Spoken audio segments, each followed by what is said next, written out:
taller. Voy a empezar con el tema evaluaciones ambientales para determinar causalidad. La Dirección de Evaluación realiza dos tipos de evaluaciones.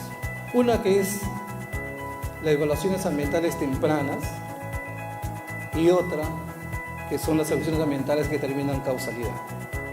Cuando hablo de evaluaciones ambientales tempranas, me estoy refiriendo ¿a quién?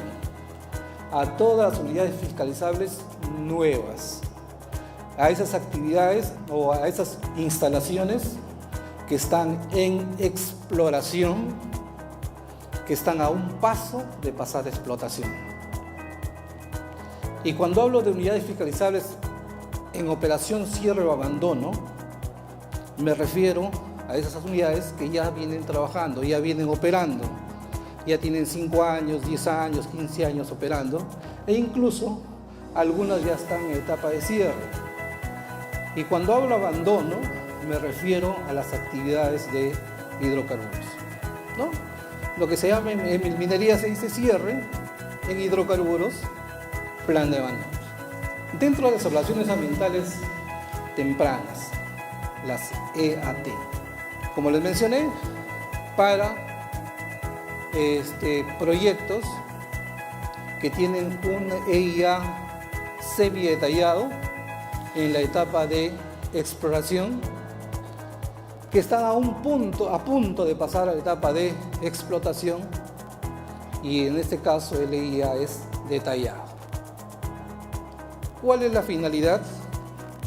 La finalidad de elaborar o la finalidad de una evaluación ambiental temprana es de generar información confiable para las futuras acciones de fiscalización. Y para ello, nosotros tenemos, como ustedes pueden ver en este grafiquito, tenemos un EIA semidetallado en la etapa de exploración y tenemos EIA detallados para la etapa de explotación. Y cuando se trata de cierres y abandono, tenemos un plan de cierre, y cuando se trata de abandono, tenemos un plan de abandono. Todas esas son instrumentos de gestión ambiental.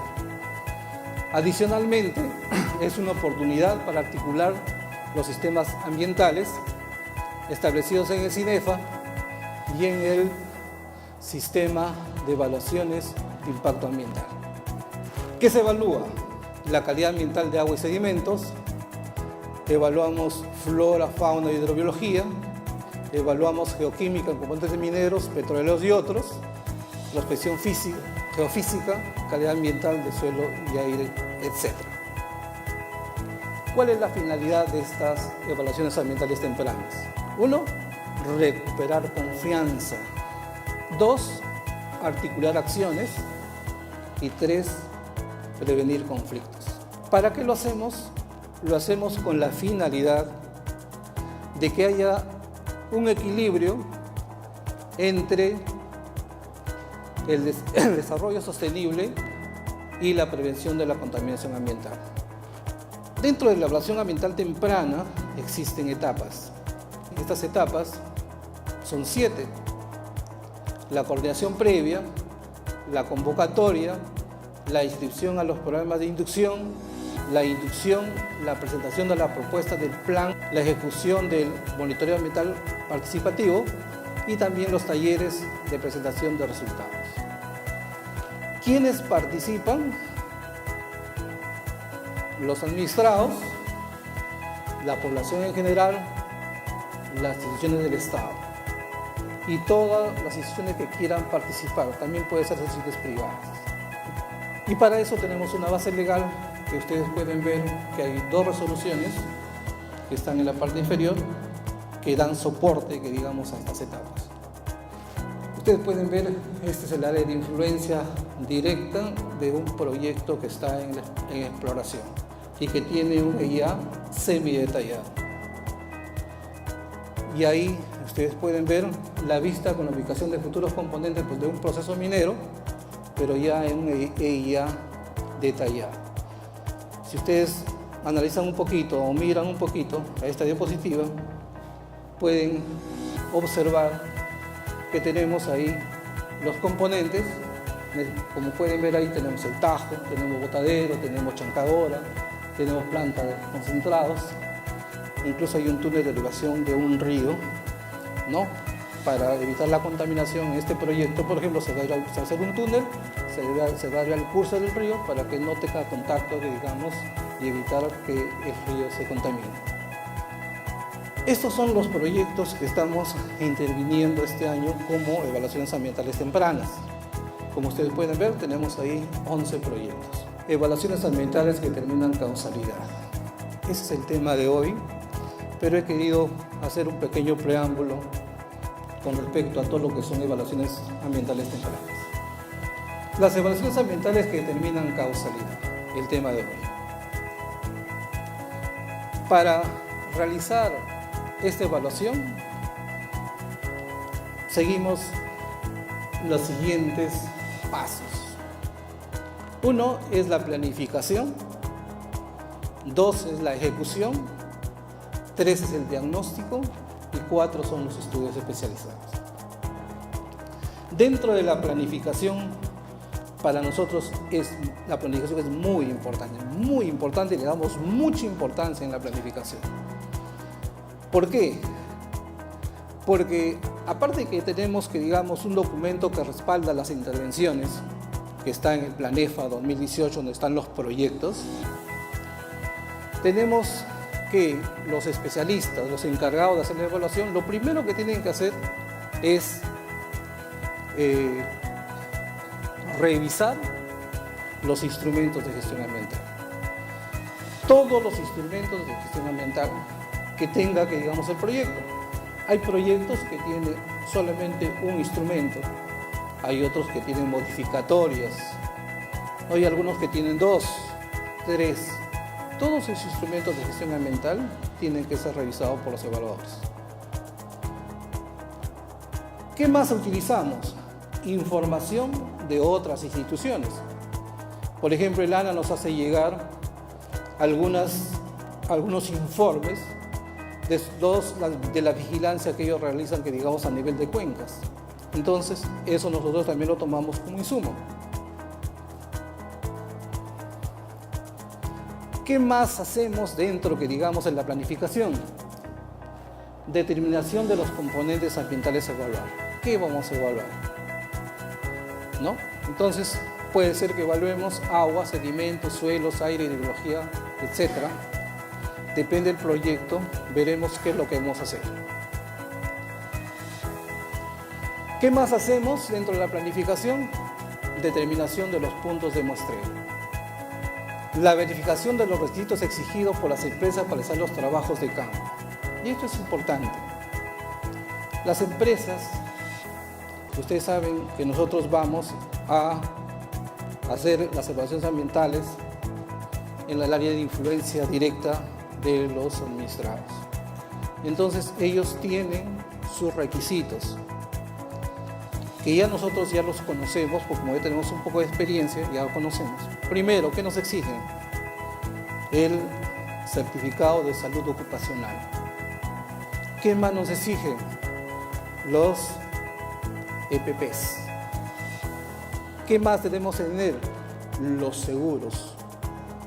Cuando entramos a un lote petrolero, tenemos que contar con las vacunas, ¿no? Y ahí cada empresa es más exigente que otra y nos piden vacunas para que nosotros que tengamos y poder entrar a sus instalaciones. Por ejemplo, si ustedes quieren entrar a selva, uno de los requisitos es, por ejemplo, la vacuna de la influenza, ¿no? Influenza. Yo me puse a pensar al inicio cuando me dijeron, oye, tienes que vacunarte contra la gripe. ¿Contra la gripe? ¿Para qué? Lo que pasa es de que como las instalaciones, las plataformas, los pozos petroleros generalmente están en selva, se puede decir virgen, entonces las comunidades que viven cerca, ellos nunca han tenido o han sufrido de una gripe. Entonces no son inmunes a la gripe, y que si uno va con gripe y los contagia, simplemente se mueren. No es como nosotros, que nosotros la gripe nos da, que cada invierno tenemos una gripe y nuestro cuerpo ya tiene defensas, ¿no? Y nos da una gripe y pasa y seguimos, ¿no? Pero ellos no, porque a ellos nunca les ha dado una gripe. Entonces, por lo tanto, así como nos protegen a nosotros para poder ingresar, por ejemplo, la rabia silvestre, si nos pica un murciélago, tenemos que, digamos, ya estamos vacunados contra la rabia, también es para proteger, que digamos, a la gente que vive allá, ¿no es cierto? Nosotros también podemos contagiarlo y podemos, que digamos, causar un problema. Gestión de equipos, y después de todo esto elaboramos un plan de trabajo. ¿Para qué? Para realizar una visita de reconocimiento. Entonces, toda esa planificación que estamos haciendo, lo hacemos en gabinete y elaboramos un plan. Y de acuerdo a ese plan, nosotros vamos a campo. Pero no vamos todavía a hacer la evaluación, simplemente vamos a hacer una visita de reconocimiento. ¿Qué significa eso? Validar todo lo que he hecho en gabinete con todo lo que voy a ver en campo. Hago una validación y cuando regreso, elaboro recién un informe de visita de reconocimiento. Una vez que tengo ese informe de visita de reconocimiento, voy a elaborar recién un plan de evaluación ambiental, que es, que digamos, como los TDRs, que me va a permitir a mí iniciar o ejecutar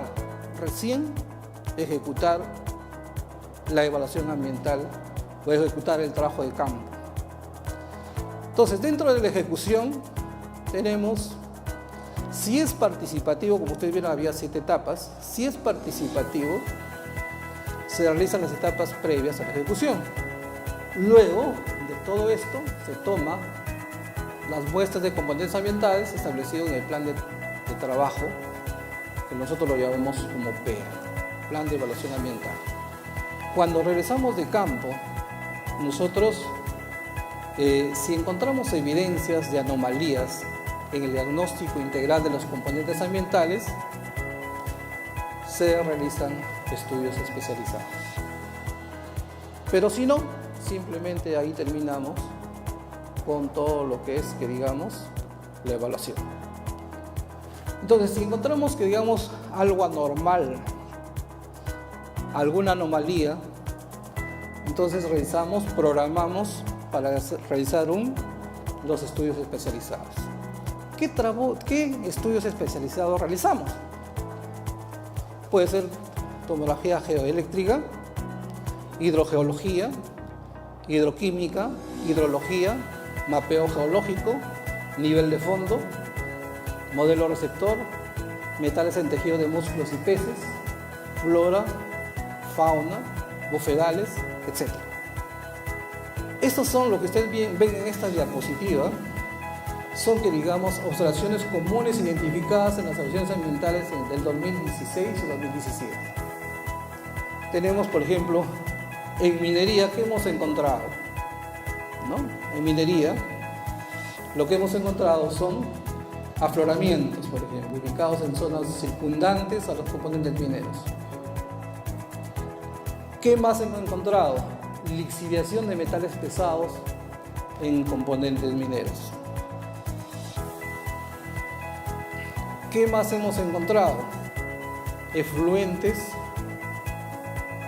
sin tratamiento en algunos casos y efluentes no bien tratados en otros, con unas plantas de tratamiento que no cumplen su función.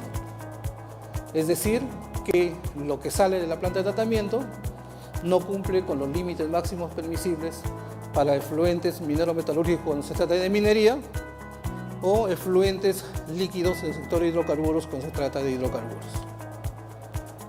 ¿Qué más hemos encontrado? Suelos contaminados, erosión de los principales componentes mineros, inadecuada remediación en pasillos mineros, cuando se trata ya de planes de cierre. En el sector de hidrocarburos, afloramientos ubicados en zonas circundantes a los pozos reinyectores identificados como fuentes contaminantes. Ahí, por ejemplo, lo que hemos verificado es altas concentraciones de cloruros. Y eso ustedes saben que produce la alta concentración de cloruros. Si se van a los ríos, van a producir mortandad de los peces, etcétera, etcétera. Y también sitios impactados por la actividad de hidrocarburos, ¿no? Ese es un trabajo que lo venimos haciendo desde el año 2015. Hemos hecho también el 2014-2015 en el lote 192 y en el lote 8. Ahí, por ejemplo, hemos identificado 92 sitios contaminados, en ese tiempo se llamaba contaminados, en el lote 192, lo que era el lote 1B, y 78 en el lote 8. Como pueden ver a ustedes ahí, la gente, ¿de qué se queja? Generalmente se queja de que, por ejemplo, que sus aguas están contaminadas, que sus pescados se mueren, que ya no hay pescados en sus ríos, y eso es lo común que ustedes seguramente han escuchado en las comunidades, las personas de las comunidades. Ahí pueden ver ustedes componentes de un proceso minero. Dentro de los componentes de un proceso minero, de acuerdo a esta diapositiva, lo voy a resumir muy rápidamente. Primero, en una mina generalmente están los tajos, y esos tajos producen material para trasladar lo que digamos a una planta chancadora que me va a permitir disminuir el diámetro de los minerales. ¿Con qué finalidad? Con la finalidad, si voy a emplearlo, que digamos ese mineral en una planta concentradora, previamente tiene que pasar por una molienda. ¿Para qué?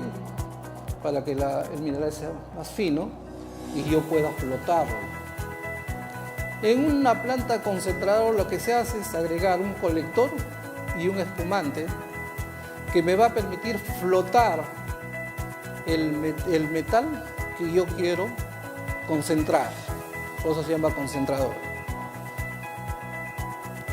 Esas espumas que generalmente esas espumas que se producen en las celdas de flotación, se van a unos espesadores. Esos espesadores que digamos la parte sólida se va al fondo y toda la parte líquida se queda, que digamos, en la parte superior, se filtra, y eso prácticamente ya viene a ser un concentrado. Y todo lo que va por el fondo de las celdas generalmente va a las presas de relaves. Como producto, ¿qué obtengo? Un mineral, por ejemplo, que tenía una ley de cabeza de 2%, por decir, de cobre, voy a concentrarlo, porque se llama planta concentradora, con una ley, por ejemplo, de 30%. Pero sigue siendo, que digamos, un concentrado simplemente. No se ve el mineral. Por ejemplo, en las plantas concentradoras, cuando ustedes van a encontrar, que digamos, un mineral, y el producto final es un concentrado, es como si fuera una tierra, no se ve el mineral. Entonces, después de esto, de este proceso, recién viene, que digamos, si yo quiero convertir ese concentrado en un metal que tenga, por ejemplo, 99.99% de pureza, entonces tengo que llevarlo a una refinería. En esa refinería, por ejemplo, si yo tengo una planta concentradora de zinc, esa planta concentradora de zinc, que me va a dar concentrado de zinc, y lo llevo a una refinería de zinc. En esa refinería de zinc, ¿qué se va a hacer? Primero, generalmente todos los concentrados en su mayoría son sulfuros. ¿Sulfuro de qué? De zinc, sulfuro de cobre, sulfuros. Son sulfuros. Y el azufre es un problema para todos los procesos. Entonces lo primero que tengo que hacer es eliminar ese azufre. ¿Y cómo lo elimino? Llevando, que digamos, a unos hornos de tostación, lo tuesto, ¿no? A un horno de leche fluidizado, y lo voy a eliminar el azufre como SO2. Y SO2 lo puedo utilizar como materia prima para elaborar una planta o alimentar una planta de ácido sulfúrico. Ustedes se acuerdan, el SO2 con el oxígeno sale SO3, el SO3 con el agua, ácido sulfúrico, ¿no es cierto? Entonces ya tengo ácido sulfúrico de ese azufre que tenía que eliminarlo. Lo que ya está tostado ya no se llama concentrado, sino se llama calcina. Y esa calcina yo lo voy a lixiviar. Si te trata de sulfuro de zinc, al pasar por los hornos no va a salir sulfuro de zinc, sino va a ser óxido de zinc.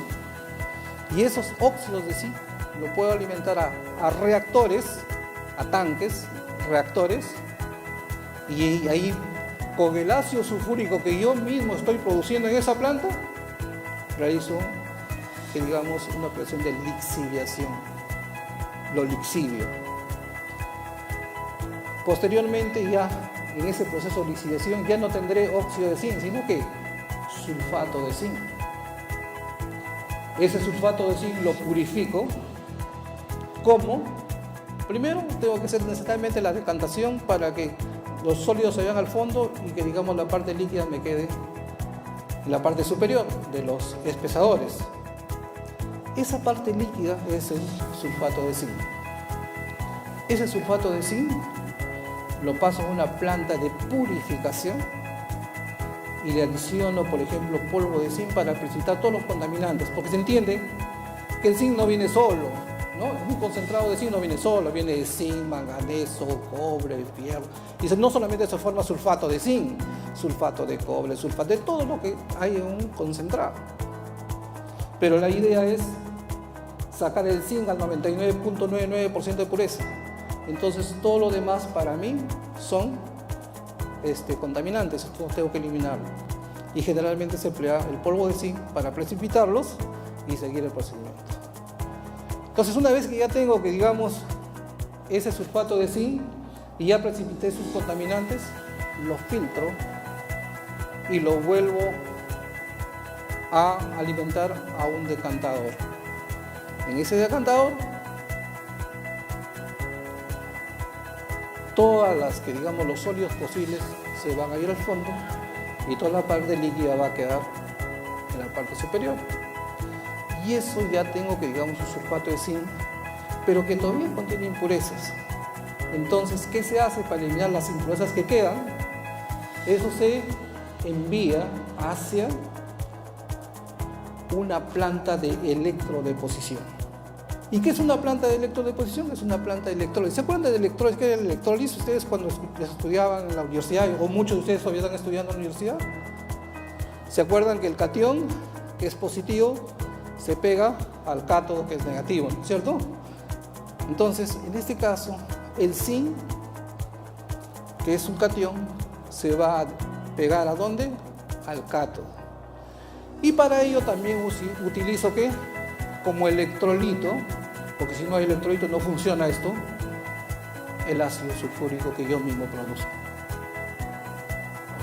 Una vez que ya tengo el cátodo, que, digamos, con zinc pegado, se descarcha, se saca ese zinc y lo tengo que pasar a una planta de fusión y moldeo. En la planta de fusión, ese zinc lo convierto en líquido, le echo algunos aditivos y al final de todo eso voy a tener un zinc de 99.99% de pureza. ¿Y eso qué es lo que hago? Lo único que hago es ponerlo, que digamos, o colocarlos en unos moldes que generalmente son en forma de ladrillos, que puede ser en forma de varillas o puede ser de la forma que yo quiera moldearlo. Eso es aproximadamente lo que quiere decir este diagrama. Por supuesto que hay otros que digamos, otras etapas, porque como subproducto, por ejemplo, de esto, se puede también obtener cadmio, etcétera, etcétera, etcétera. Entonces, ¿se acuerdan que inicialmente yo tenía un concentrado? Inicialmente tenía una mina, un cerro, tenía mineral, ese mineral lo chancaba, lo molía, flotación y tenía un concentrado. Ese concentrado lo llevaba ¿a dónde? A la refinería, y la refinería hacía todo ese proceso que les acabo de explicar y al final tengo el metal con 99.99% de pureza. Y aguas abajo, un pH ácido. Después de pasar el botadero, tengo un pH ácido. ¿Qué significa eso?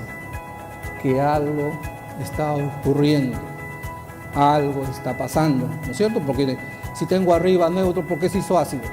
¿No es cierto? Algo está ocurriendo. En este otro caso, por ejemplo, ustedes pueden ver en esta parte que tengo un pad de lixiviación de oro y ven, por ejemplo, que la parte aguas arriba, también de un río, veo que la conductividad eléctrica es baja.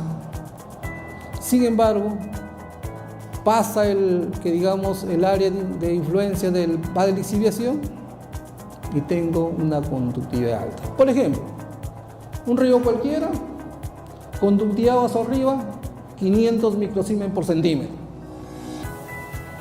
Aguas abajo, 10.000 microsiemens por centímetro. Al toque ustedes como evaluadores, ¿qué van a decir? Algo está ocurriendo, ¿no es cierto?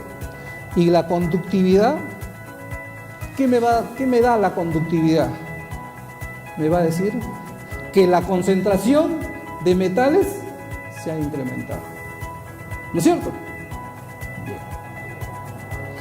Si tengo que, digamos, en aire, que digamos, se puede decir que en Barlovento tengo concentraciones bajas, por ejemplo, de PM10 y PM2.5, siguiendo la dirección del viento, paso por este tajo y veo que en sotavento, a la salida del tajo, tengo que las concentraciones de material particulado de 10 micras y de 2.5 micras se han incrementado.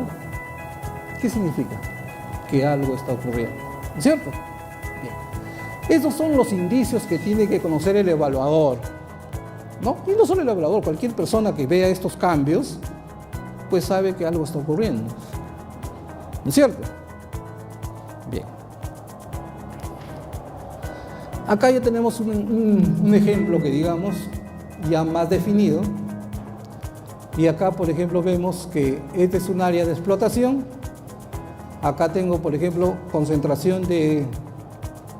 acá veo una concentración de zinc y aguas abajo veo que el zinc se incrementa, que aparecen otros metales y también veo que el pH se altera.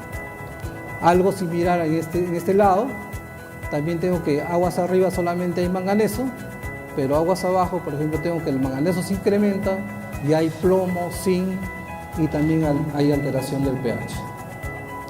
Entonces, las evaluaciones ambientales que determinan causalidad nos permiten, uno, hacer un diagnóstico ambiental integral de los componentes ambientales a través de los monitoreos.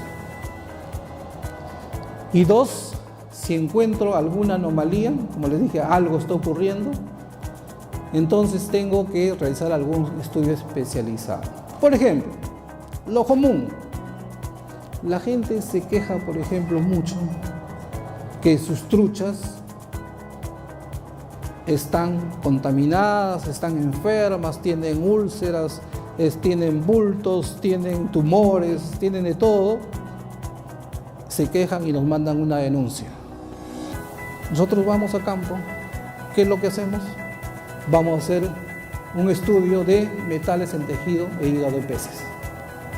Capturo los peces, ¿no? Pero no los capturo con mallas porque a veces tiro la malla y nunca me sale un pez, sino lo que estamos haciendo últimamente, estamos aplicando, llevamos un electrofisher y con eso que digamos, le pasamos un poquito de corriente al agua y los pececitos como si se marearan y salen a flote. Entonces, ¿qué hago ahí? Los capturo, los mido, los peso y hago que digamos toda la estadística. Y veo si realmente tienen o no tienen afectación, si están hinchados, si tienen llagas o no tienen llagas, todo eso lo veo porque capturo los peces. Y después los vuelvo al río, porque no los mato, los vuelvo al río. Si quiero hacer una evaluación ya de tejidos en peces, simplemente agarraré peces, pues, ¿no? Y le sacaré los músculos, aplicaré toda una tecnología, una metodología de trabajo y eso lo mando al laboratorio. Y en el laboratorio los resultados me dirán si tienen altos contenidos de metales o no. Si tienen altos contenidos de metales, entonces yo diré, pues hoy sí tenía razón el poblador, tenía razón la comunidad, estos peces están con altos contenidos de metales. Pero si no tienen, si todo está limpio, todo está, que digamos, en orden, las concentraciones de metales que tengo son tan bajas que cumplen, que digamos, con la normativa internacional y también con los límites máximos permisibles establecidos por el SANIPES, que es la autoridad nacional, yo le diría al poblador o al que hizo la denuncia, hemos hecho este trabajo y en los peces que hemos evaluado están limpios, no tienen metales, ¿no? Pero para eso hemos hecho este trabajo, ¿cierto? Y así como se hace un trabajo para peces, también se puede hacer otro tipo de trabajos, porque a veces lo que ocurre es lo siguiente, ¿no? Aguas arriba tengo un pH neutro y aguas abajo tengo un pH ácido. Miro, observo y todo está bien. Miro acá, está bien. Entonces, ¿por qué? ¿A qué se debe? Lo que no se ve por arriba, hay que verlo por abajo. Y para eso aplicamos otro estudio especializado que viene a ser la tomografía eléctrica. ¿Ustedes se acuerdan de la tomografía eléctrica? Cuando a ustedes alguna vez les han sacado en la cabeza, dicen, oye, sácate una tomografía porque algo tienes en la cabeza. Igualito, el mismo mecanismo, sino que esto lo hacemos, la tomografía lo hacemos al cerro, lo hacemos al PAT, lo hacemos al botadero. Entonces, eso me va a permitir a mí determinar si realmente, ya hoy por arriba no hay nada, pero por la parte subterránea hay una pluma de contaminante, hay lixiviados que están llegando al río y es por eso que te está alterando tu pH. Entonces tenemos acá, por ejemplo, un ejemplito, porque ya Luis le va a hacer un ejemplo práctico, real del trabajo, de algún trabajo que hemos hecho nosotros. Acá, por ejemplo, tenemos un botadero donde ustedes pueden ver acá en esta laminita, tenemos aguas de contacto, tenemos afloramientos subterráneos, tenemos un piezómetro, tenemos un afloramiento, un manantial, acá tenemos un botadero y ustedes pueden ver acá, si sigo, ¿qué hemos hecho? ¿Qué estudios hemos elaborado? Primero hemos hecho una prueba ABA. ¿Para qué? Para ver si existen minerales que generen acidez. Y acá, en esta prueba que yo hago con el ABA, el resultado es de que sí hay minerales que producen acidez. Después hago una prueba de lixiviación SLP, que ustedes pueden ver en esta parte, una prueba de lixiviación SLP, y tengo metales que lixivian, ¿no? Hay lixiviado de metales, pero principalmente hay lixiviado de cobre y zinc, que digamos concentraciones un poco más elevadas. El SLP no viene a ser más que una lixiviación artificial. Saco una muestra del botadero, lo llevo al laboratorio, lo lixivio artificialmente y tengo esas concentraciones. Luego hago una prueba de tesiero. ¿Para qué hago esta prueba? Para determinar si esos metales son o no biodisponibles. Porque si no son biodisponibles, no tengo por qué preocuparme. Pero si son biodisponibles, ahí sí preocupémonos. ¿Por qué? Porque eso nos va a decir, oye, tienes concentración de metales, pero son biodisponibles, y esos biodisponibles se acumulan y esos van a entrar a los organismos de los seres vivientes, de los animales y todo. Va a ser todo un problema. Entonces, como ustedes ven, todo va conversando. Generador de acidez, para que haya lixiviación tiene que haber acidez. Acá, en este caso, vuelvo acá. Ustedes pueden ver acá, esta prueba de SLP conversa con la prueba de Tessier. Y también hago un perfil tomográfico. Y ustedes pueden ver que en esta como una radiografía que se ve acá, que hay lixiviados que van a entrar, que van a contaminar esta agua subterránea. Que van a aparecer ¿dónde? En estos afloramientos que están por acá. Acá hay un piezómetro también que es tomamos muestras para agua subterránea. Y tengo acá, por ejemplo, un manantial. Acá ustedes pueden darse cuenta que en el SW16 solamente tengo un parámetro que es el pH ácido, ¿no? Pero eso es un manantial. Si sigo, por ejemplo, acá tenemos un SW14 que es un afloramiento. Y en este afloramiento pueden ver la diferencia, ¿no? Entonces, ¿qué diferencia hay entre un afloramiento en este caso y el agua de manantial? Que en el manantial que estamos viendo hay baja concentración de metales. Sin embargo, en el afloramiento hay alta concentración de metales, ¿no es cierto? Entonces, ¿qué quiere decir eso al final? Que ese botadero está afectando mi napa, mi agua subterránea, ¿no es cierto? Bueno, esto es como un pequeño resumen de todo. Hay un manantial, es ácido, tiene baja concentración de metales, y ve la descarga de los afloramientos subterráneos que supera la unidad ambiental vigente de referencia, que estarían alterando la calidad del agua de la quebrada de Luchusani en este caso, y el agua subterránea PCT1 es un piezómetro, donde hay incremento también de concentración de metales. Estos son los proyectos que estamos viendo para este año, para realizar evaluaciones ambientales que terminen en causalidad. Estos son otros proyectos que estamos en la cuenca del río Rin, también en este año estamos evaluando. Estos son algunos proyectos de actividades productivas de este año 2018. Bueno, y después de todo ello, ¿qué me toca? Ya identifiqué las alteraciones de un determinado componente. Esta información se lo trasladamos a la dirección de supervisión. Entiéndase que nosotros somos evaluadores, somos de la dirección de evaluación. Se lo pasamos el informe final, ya cuando hemos elaborado el informe final, se lo paso a supervisión. Y supervisión, con toda la información que yo le estoy dando, ellos generalmente van nuevamente a campo, verifican que realmente está ocurriendo esto y dictan medidas administrativas. Nosotros, ¿qué hacemos? Ahí no queda. Nosotros, cuando ya se dieron las medidas administrativas, se entiende que la calidad de un río, por ejemplo, tiene que mejorar.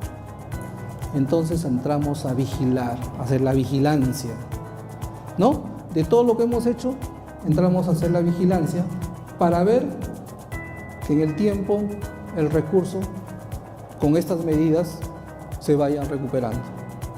¿Bien? Y no solamente el recurso agua, sino también estamos haciendo vigilancia en todo lo que es calidad de aire. La vigilancia ambiental consiste en analizar de manera periódica, sistemática y acorde con las innovaciones tecnológicas una determinada área de estudio. Acá tenemos, por ejemplo, algunas funciones del equipo de vigilancia: tomar muestras en estaciones de monitoreo establecidas con el equipo de dirección de evaluación ambiental, elaborar informes técnicos y eso elevarlo a la dirección de supervisión. Actualmente, por ejemplo, ahorita estamos vigilando, tenemos gente que está haciendo la vigilancia en el río Marañón, en el tramo 1 del oleoducto norperuano. Ahí ha habido derrames. Entonces nosotros lo que estamos haciendo es vigilar para ver cómo están los recursos. El año pasado hemos ido todo el año y ahora también estamos ahí y justo hay un derrame en el kilómetro 20 actualmente, ¿no? Entonces la gente nuestra también está evaluando los recursos para ver la afectación, si ha habido afectación o no. Y esto es lo que queremos hacer más adelante, tener algunas estaciones de monitoreo de calidad de agua y calidad de aire en tiempo real, ¿no? Y para eso estamos trabajando. Estos son los proyectos o los recursos de agua que estamos vigilando en esos proyectos en este año 2018. Y estos son los proyectos de calidad de agua, de aire, quiero decir, la calidad de aire que estamos haciendo la vigilancia este año. Tenemos Talara, Cerro de Pasco, La Oroya, Torata, Ventanilla. Actualmente de todos estos, el proyecto que tiene ya, que yo puedo leerlo en mi computadora, es el de La Oroya. O sea, ya tengo a tiempo real.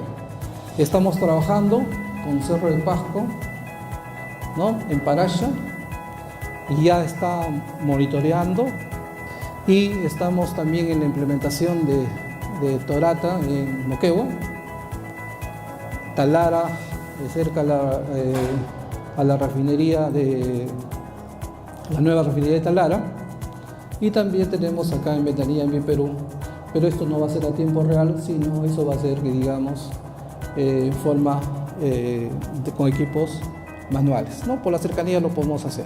Bien, y eso es lo que queremos en julio, tener ya la sala de control y monitoreo. Tenemos un video wall en el piso 14 de UEFA. Esperemos de que lo que estoy mencionando sea real. Estamos trabajando ya un plan a nivel nacional para ver cómo hacemos para que en tiempo real se monitorice las partes de aguas y de aire. Bueno, buenas tardes con todos. Ahora, antes de iniciar con el caso práctico, vamos a hacer un pequeño repaso. ¿Cuáles han sido las ideas fuerzas de esta exposición? Primero, ¿qué es una evaluación ambiental? Una evaluación ambiental significa realizar un diagnóstico en un determinado área de estudio mediante acciones de monitoreo y estudios especializados. Entonces ahora ya tienen clarito qué es una evaluación ambiental. Otra idea fuerza es, hemos escuchado de la palabra causalidad. ¿Qué significa determinar causalidad?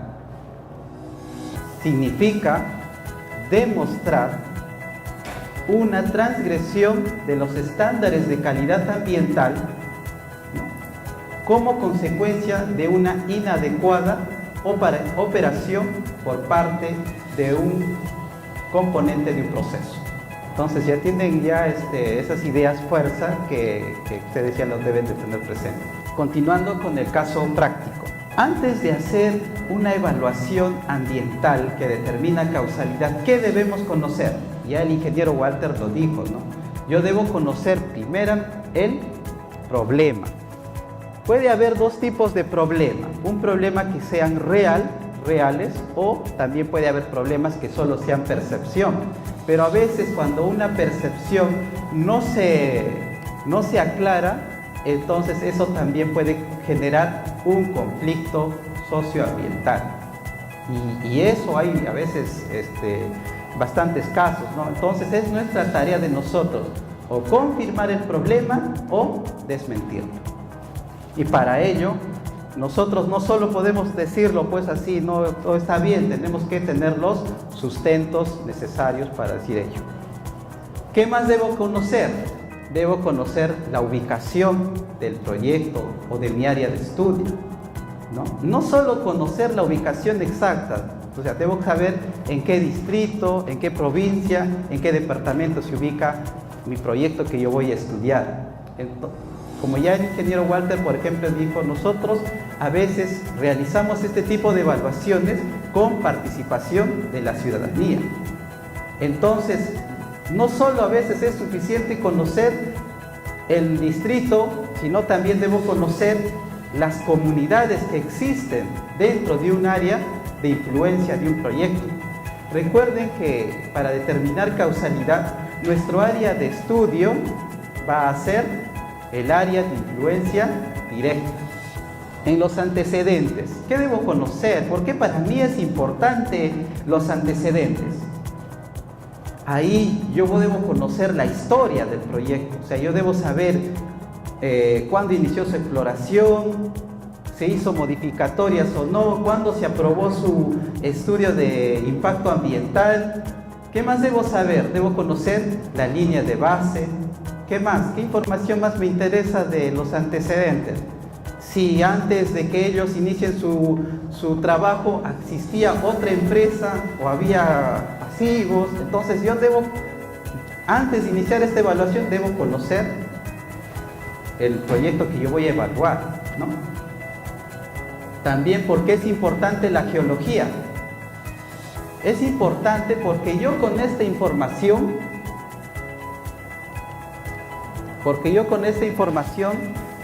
yo voy a ya tener idea dónde se emplaza un proyecto. Por ejemplo, si un proyecto se emplaza en una geología que es epitermal de alta sulfuración, para mí ya no va a ser una sorpresa que yo encuentre aguas ácidas en ese lugar.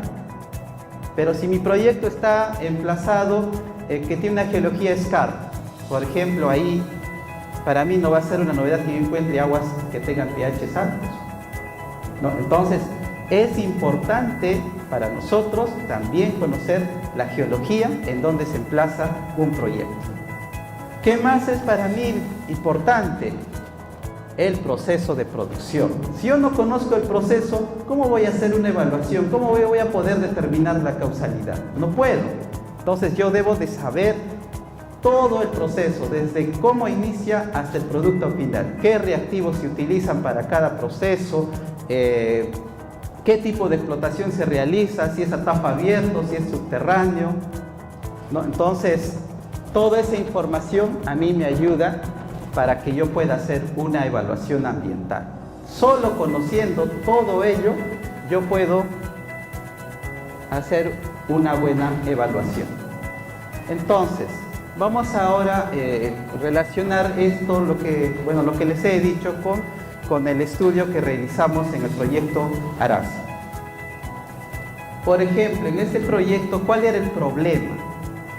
El problema era la denuncia de los pobladores que decían que sus aguas están cambiando de color. Por ejemplo, esta es una época en donde no hay lluvia. El río que viene de este lado está limpio, pero el río que baja de la mina viene turbia. O sea, algo raro, ¿no? O sea, eso no es normal, ¿no? Si llueve, todos deben bajar turbios, ¿no? En esta otra foto se ve más claro, ¿no? De un lado el agua está limpia, pero el agua que baja del proyecto tiene una coloración medio amarillenta, ¿no? Entonces eso ya es un indicio, una señal de que algo anómalo está ocurriendo en ese proyecto. ¿Qué más han denunciado los pobladores? Muerte de peces. Entonces esto ya es para nosotros un motivo para hacer un estudio. Y tenemos que hacer no solo un diagnóstico simple, sino tengo que hacer un estudio bien minucioso, bien detallado, a fin de encontrar la causa de este problema, ¿no? El proyecto que estudiamos se ubica en el distrito de Ocubiri, provincia de Lampa, departamento de Puno. Está ubicado a 4.800 metros sobre el nivel del mar, ¿no? Nuestro área de estudio es el área de influencia directa. Este proyecto tiene dos unidades de producción, la zona Carlos y Valle y la zona Jessica. Entonces, en el 2005 se inicia la perforación, ¿no?, de la zona Carlos y Valle, ¿no? Y también en el 2005 es que, ¿no?, se forma la empresa Arasa y Zaca. En 2006 se inicia la perforación de la zona yésica. Es así que en el 2008 se aprueba su EIA, en 2011 ya inicia la producción. Entonces, estos datos, por ejemplo, el saber la historia, nos ha ayudado a nosotros identificar una causalidad. Como yo les decía, ¿no? Este proyecto, ¿dónde se emplaza? Se emplaza en una zona epitermal de alta sulfuración. O sea, ¿qué significa ello? Significa de que esta zona donde está la roca fundida, al interactuar con el agua, se va a mezclar y va a empezar a ascender hacia la superficie. Cuando están cerca a la boca de algún antiguo volcán, es un yacimiento de alta sulfuración, es epitermal de alta sulfuración, ¿no? Entonces, ¿cuál es la importancia de este tipo de yacimientos? Es de que tiene bastante sulfuro. Cuando esta roca interactúa con el ambiente, ya sea con el agua, con el aire, ¿qué va a formar? Va a formar las aguas ácidas, o también conocido como el drenaje ácido de roca. Pero cuando esta roca ya es intervenida por una operación minera, y si esta no ha sido dispuesta correctamente, entonces se va a convertir en un drenaje ácido de mina. ¿Y cómo es que asciende toda esta roca fundida hacia la superficie? A través de los fracturamientos que existen en esta zona y por las fallas geológicas. Entonces, el saber dónde están las fallas geológicas también a nosotros nos ayuda a identificar las zonas donde va a haber posibles filtraciones hacia las aguas subterráneas. El proceso de producción de este proyecto es a tajo abierto, justamente para la voladura. Ellos utilizan el ANFO como explosivo para la voladura. También se realiza el proceso de carguío y el transporte, ¿no?, del material hacia la chancadora, ¿no? Solo se envía a la chancadora el material que tiene buena concentración, tiene ley de oro, ¿no?, que es el que va a seguir su proceso. Lo que no sirve, el material que tiene muy baja ley o que no sirve, va a ser trasladado hacia los botaderos. Acá continúa el proceso, ¿no? Todo lo que viene del tajo llega al chancador primario, luego pasa al chancador secundario. Esto luego se mezcla con el cal, porque el proceso para obtener el oro requiere de cal. Luego pasa a una tolva de finos y pasa al pad de lixiviación. Es en este pad donde se separa el oro de la roca. Entonces, en la siguiente lámina explico un poco el proceso. Entonces, llega al pad, a este pad se adiciona el cianuro de sodio en una concentración de 250 partes por billón y se hace por goteo. Entonces, al entrar en contacto este cianuro con el mineral, con el material que viene del tajo, entonces se va a formar una solución de aurocianuro de sodio. O sea, ocurre un proceso de lixiviación. Entra en contacto las gotitas de cianuro en contacto con la superficie del material y va a extraer el oro. Y por la parte inferior, o sea, esto va a descender por gravedad y se va a acumular en esta poza de acumulación. Luego, esta solución, como necesita ser clarificado, y eso se va a hacer en la planta de Merry Crowe, en donde se realiza el filtrado, ¿no? Se baja desde una turbidez que saca de 2 NTUs, baja a 0,5 NTUs. Y también se quita el oxígeno y finalmente se precipita con polvo de zinc. Ese precipitado es lo que se lleva a la fundición y a 1150 grados se obtiene la barra doré, ¿no?, que es esta barra doré es la mezcla de oro y plata. Toda esta información que ya les estoy mencionando es información de la empresa minera. Nosotros no diseñamos estos procesos, nosotros obtenemos toda esta información de la revisión de sus instrumentos de gestión ambiental. Entonces, conociendo ya todo lo anterior, ¿qué me planteo? Un objetivo. ¿Y cuál ha sido el objetivo de esta evaluación? El objetivo ha sido evaluar la calidad ambiental e identificar las posibles fuentes de alteración en el área de influencia de la unidad minera Arazi. Ese era mi objetivo general. ¿Y por qué es importante plantearse bien los objetivos? ¿Por qué? Porque para ello yo voy a establecer qué estudios necesito. Si yo no me planteo bien mi objetivo, yo no voy a poder lograr tal vez cumplir con encontrar el origen de un problema, ¿no? Por eso es importante precisar bien los objetivos. Para ello nosotros ¿qué hicimos? ¿No? Es evaluar la calidad del agua, evaluar la geoquímica de los componentes, se hizo una prospección geofísica, también se evaluó la calidad del suelo y se hizo una evaluación hidrobiológica. En el proyecto, para hacer la evaluación, nosotros evaluamos 25 puntos para agua superficial, 13 para manantiales, 6 para agua subterránea, 23 para afloramientos. También en suelos hemos evaluado 77 puntos para muestreo de identificación, 40 puntos para nivel de fondo, 20 puntos para tomar muestras de los componentes, ¿no? Estos son los parámetros que hemos evaluado, ¿no? Para determinar el origen del problema.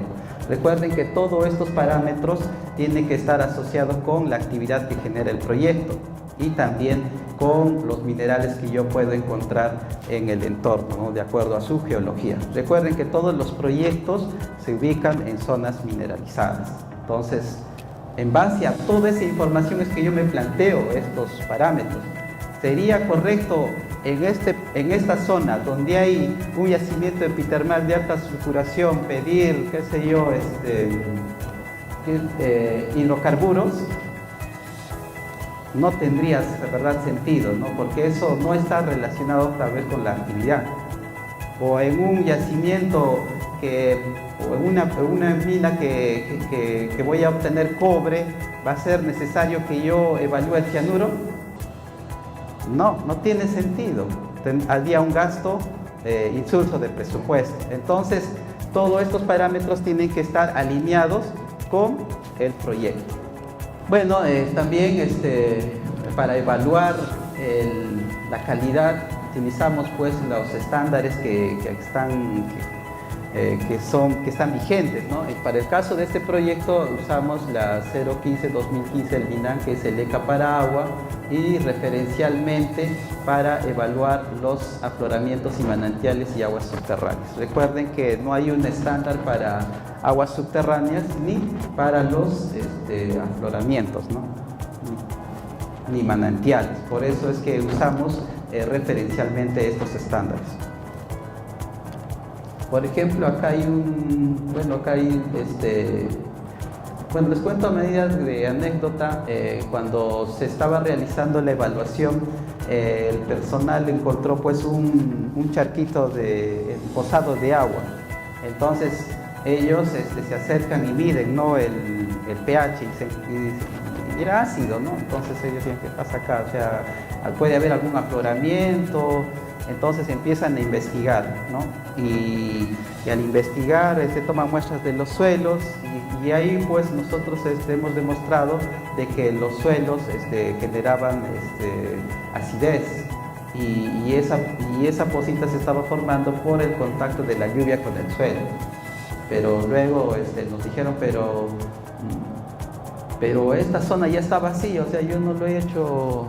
Jamás yo he hecho eso, ¿no? Yo he encontrado esta zona así ya descubierta, pelada. Entonces nosotros, para probar eso, ¿a qué teníamos que recurrir? Teníamos que recurrir a las imágenes satelitales.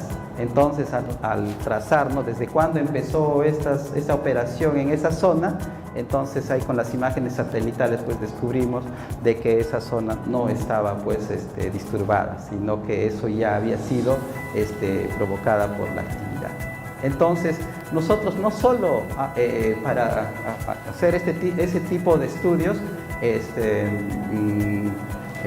utilizamos, como ya el ingeniero Walter dijo, ¿no?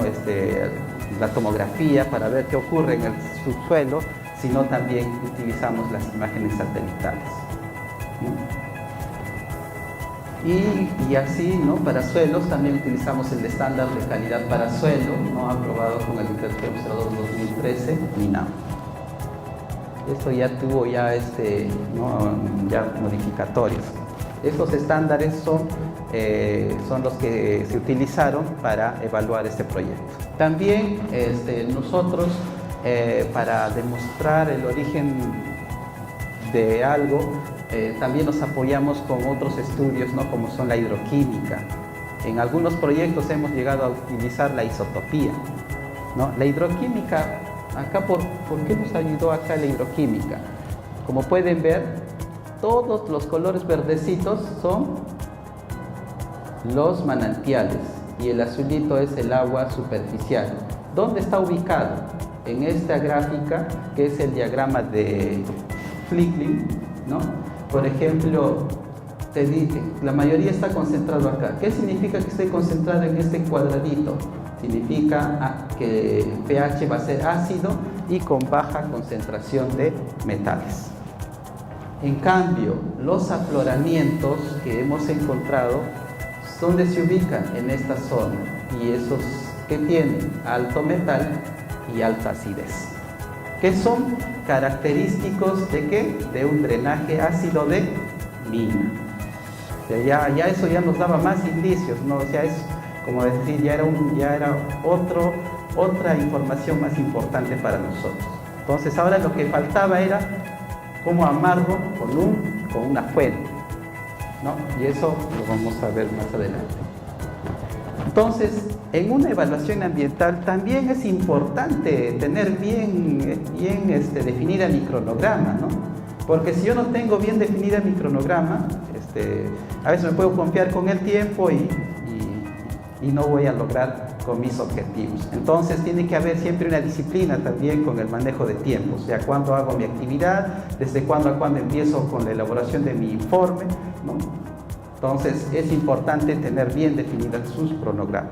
Todo esto, lo que yo les he dicho, forma parte de la planificación de un plan de evaluación ambiental. Ahora vamos a ver los resultados del estudio. A modo de ejemplo voy a hacer énfasis solo en el pad de liciviación Jessica y en el botadero Jessica. Por ejemplo, en este cuadro, que es el pad de liciviación Jessica, tengo mis dos puntitos, aguas arriba y aguas abajo. En esta zona veo que el cianuro es menor a 0,04 miligramos por litro, o sea que es bajísimo. O sea, en sí es el límite de cuantificación, ¿no? Pero aguas abajo ya encuentro un valor. Entonces, ¿eso qué me dice? O sea, que en un tramo corto no puede haber un cambio. O sea, se supone que el río debe tener la misma característica aguas abajo. Entonces, ese cambio a nosotros ya nos dio una sospecha de que algo estaba ocurriendo en el pad. Esto ya nos estaba dando un indicio de que algo anómalo estaba ocurriendo en el pad, y al tomar muestras justamente de este afloramiento se identificó cianuro, ¿no? Como pueden ver acá, en la evaluación que nosotros realizamos encontramos 0,106 miligramos por litro, o sea, ya era una alerta, pero como era un dato que necesitaba una confirmación, porque a veces puede ser tal vez un dato anómalo, entonces nos comunicamos con supervisión para que confirme este resultado. Entonces, supervisión ha ido a campo y supervisión también tomó muestras de este mismo punto y encontró valores mucho más altos. Entonces, esto justamente confirmó que se estaba generando una alteración por parte de uno de los, no es del pad en sí, sino es de uno de estos subcomponentes de este pad, ¿no? Que estaban generando bueno, eran pues por ahí que estaba saliendo el cianuro. Y acá también pueden ver, ¿no? Aguas arriba, no hay, todos los metales cumplen con el ECA, pero aguas abajo también ya hay incrementos de metales. Entonces, al comparar los afloramientos que se identificaron en el PAD con los puntos aguas arriba y aguas abajo de la quebrada, en este caso era el Luchusani, se puede ver claramente que hay incrementos. Y también se puede ver los porcentajes de excedencia.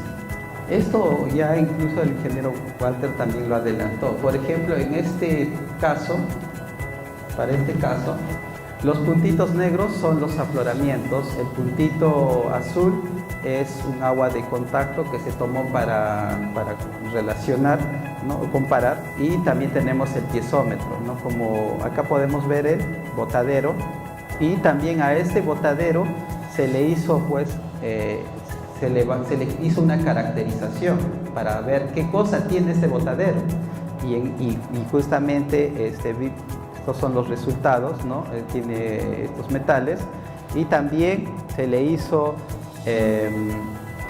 la prueba de SPLP, que es una simulación, o sea, tomo una muestra y le doy una condición de acidez para ver qué metales se liberan, y la prueba de cierre.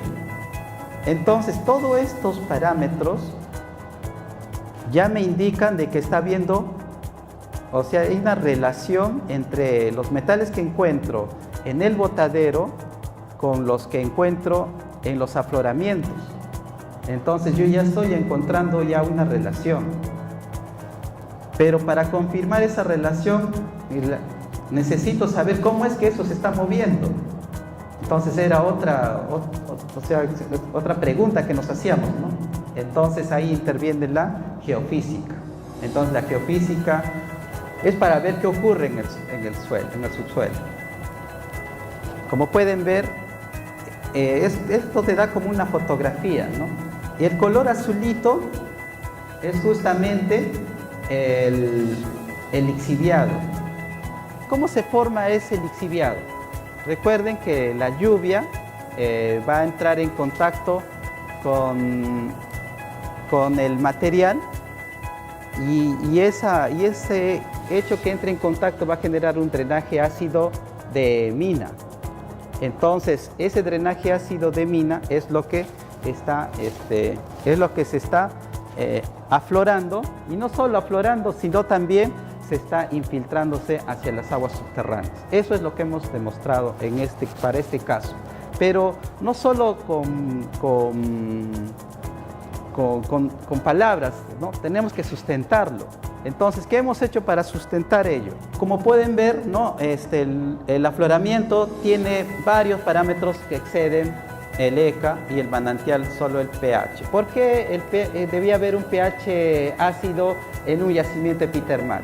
¿Por qué? Porque tiene la roca bastante sulfuro. Entonces, yo les había dicho anteriormente, ¿no? De que en ese tipo de yacimiento es normal encontrar aguas ácidas por su propia geología. Entonces, el encontrar de esta manera solo pH ácido es porque tiene un origen natural, ¿no? En cambio, el encontrar de esta manera un afloramiento ya es porque ya nos da indicios, o ya nos indica de que ya está habiendo un drenaje ácido de mina.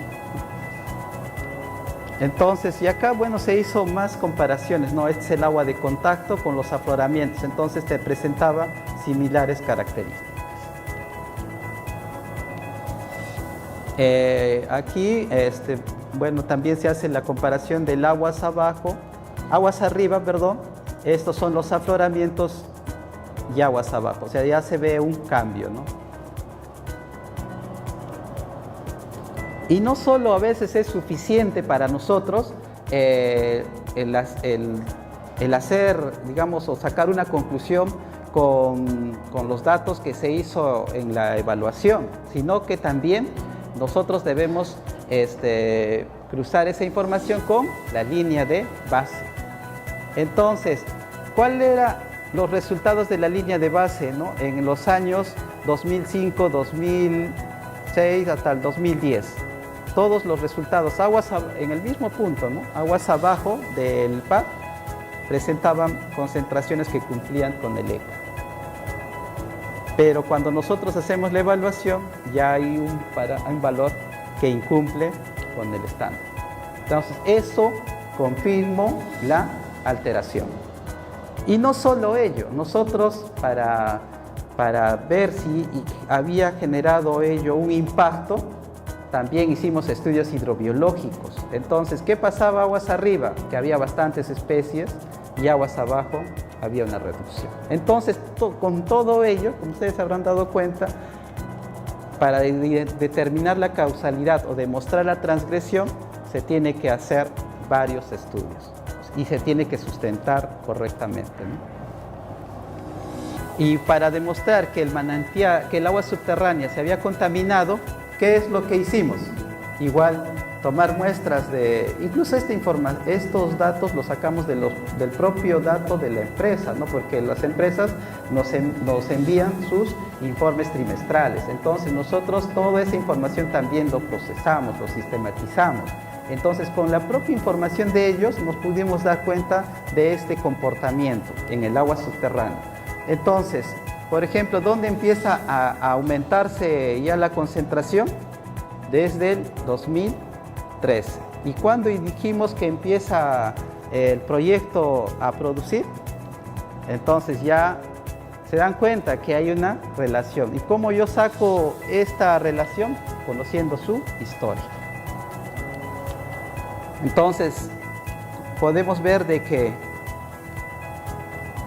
aquí ya hay una alteración de las aguas subterráneas. O sea que ese botadero no solo estaba alterando la calidad de la quebrada Luchusani, sino también la calidad del agua subterránea.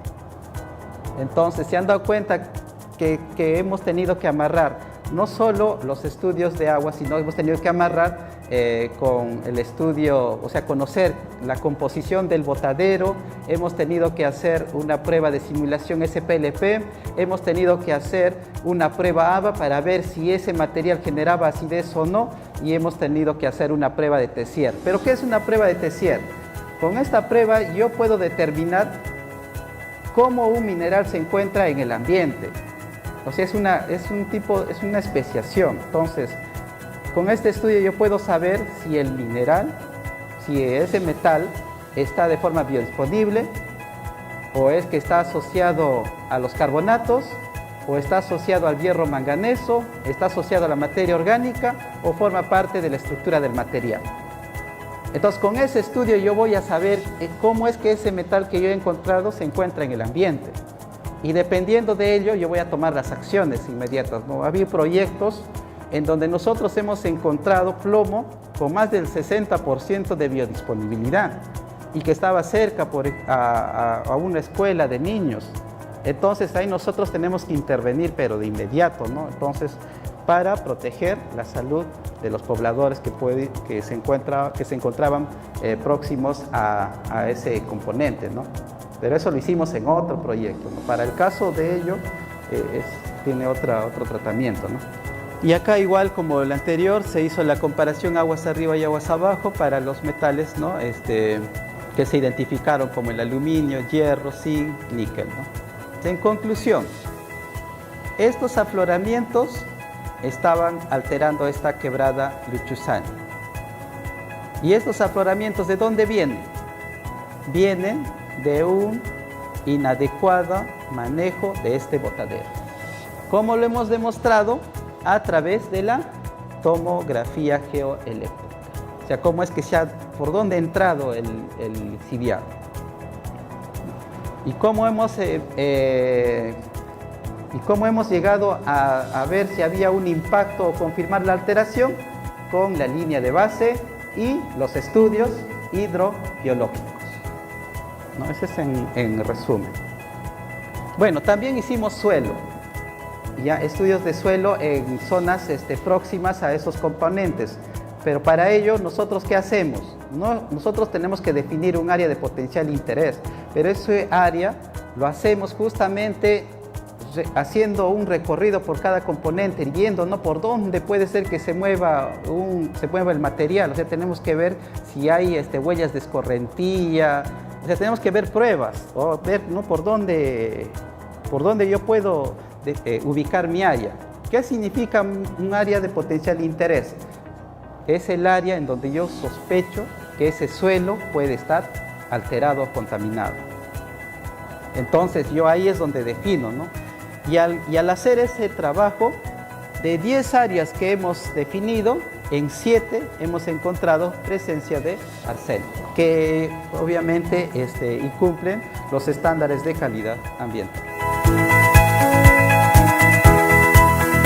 Gobierno del Perú, trabajando para todos los peruanos.